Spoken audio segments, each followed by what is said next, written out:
السلام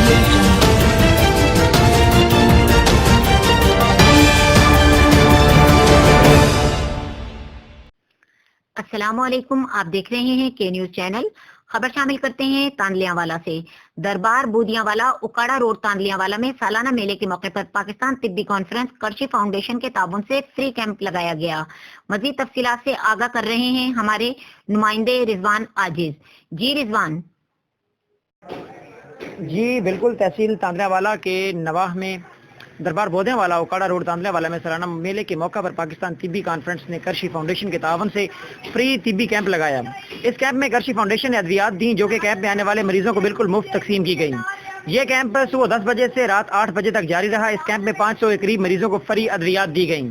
آنے والے لوگوں کا یہ کہنا تھا کہ اس کیمپ سے غریب لوگوں کا بھلا ہوا ہے، اور اس دوران پیر سید سجاد حسین شاہ فریدی سجادہ نشین دربار بودیاں والا نے اس کیمپ کی کامیابی پر پاکستان طبی کانفرنس اور کرشی فاؤنڈیشن کا شکریہ بھی ادا کیا، اور درخواست کی کہ ہر سال فری کیمپ لگایا جائے۔ اس میں حکیم محمد احمد سلیمی، ممبر نیشنل کونسل فار طب، چیئرمین امتحانی کمیٹی کی کاوش ہے۔ اس کیمپ میں کرشی فاؤنڈیشن کے حکیم محمد اکرام، حکیم ریاض احمد، حکیم محمد خالد، حکیم بابر علی نے مریضوں کا چیک اپ کیا اور ادویات تقسیم کی۔ کیمرہ مین ٹیم کے ساتھ محمد رضوان عاجز، تاندلیاں والا۔